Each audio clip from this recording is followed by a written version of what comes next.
आपको कुछ नहीं मिलेगा वहां। ऐसा बना दो कि जो ये 1947 से पहले भी वैसे नहीं थे, उस लेवल पे लेकर के जाओ कि ये मजबूर हो जाए कि ये आपके आगे पीछे करते रहे। हमारे समाज करना शुरू कर लिया वगैरह क्या है, इन सबको आप छोड़ दीजिए। किया जाता है इनको झारखंड जितवा दो, इनको बिहार में हम लेंगे, ये सब सिलेक्टिव है।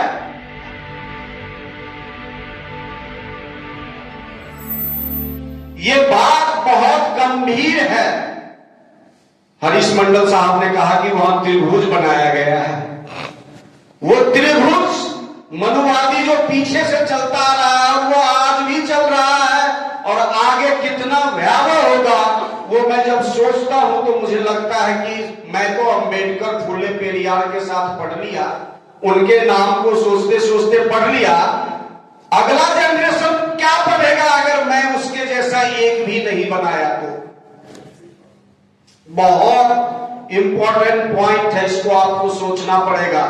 वो ये समझते हैं कि मैं 10,000 रुपए में इसे खरीद सकता हूं। आज 10,000 रुपए में मैंने खरीद लिया है, इसको इतने गरीब बना दो, इतने बेहाया बना दो कि ये 1 रुपये में बिकने को तैयार हो जाए। आप 1 रुपये में बिकने को तैयार हो जाओ, ऐसा उनका प्लान है।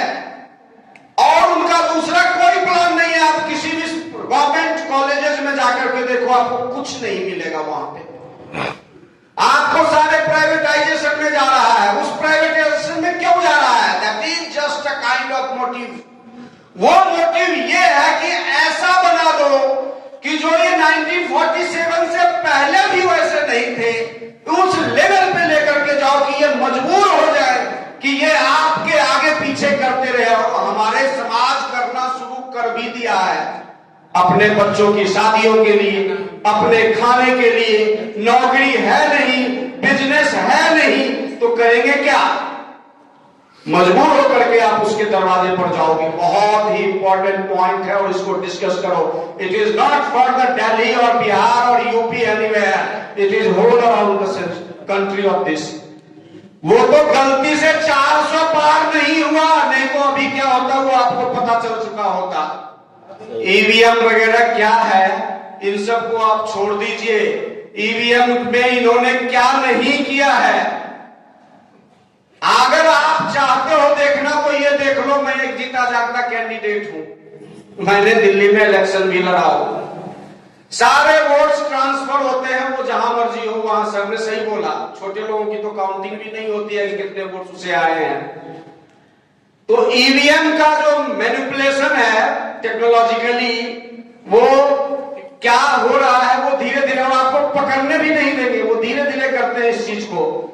ये एक ब्रेन वॉश किया जाता है। इनको झारखंड जितवा दो, इनको बिहार में हम लेंगे, ये सब सिलेक्टिव है। ये यूपी पे फोकस कर रहे हैं और किस एल्गोरिथम से करेंगे वो मुझे नहीं पता, but they will do that. So be careful. आपको अपने लिए नहीं तो अपने बच्चों के लिए तो जरूर लड़ना पड़ेगा भाई साहब। इस चीज को सोच करके आगे चलना। और पैसे समाज में क्या लेवल है, उस लेवल को देखते हुए आपको चलना पड़ेगा। 10,000 रुपए वाली बात हमेशा याद रखना। और वही मैडम जो क्या गाना था, मोदी और नीतीश जी, और वो डांस कर रहे थे, और वही जब उनके घर टूटे तो वो रो भी रही है, मैंने रील्स में देखा। तो इस टाइप से वो सबके साथ होगा, और ये ऑलरेडी लिखा जा चुका है। ये हमारे और आपके आरएसएस भी चाह करके इसको चेंज नहीं कर सकती है कि आपके साथ अन्याय नहीं होगा। वो 50 साल पहले प्लान बनाते हैं, मैं आपको दावे के साथ कह रहा हूं, और वही होगा जो कब क्या हुआ और अगला क्या स्टेप होगा, वो एक पढ़ा लिखा आदमी ही समझ सकता है कि उसका अगला स्टेप क्या है। रोड पे जाओ, रोड पे बैठो, जो जहां है, तमिलनाडु है तो वही रोड पे रहो, बिहार में है तो वही रोड पे खड़े हो जाओ, दिल्ली में हो तो वही रोड जाम करो, तब जाकर के बातें आपकी बनेगी। नहीं तो आप भी कहीं जाओगे, आपके बच्चे भी कहीं जाएंगे, आपको पता नहीं चलेगा कि आप कहां हो। बहुत बहुत धन्यवाद।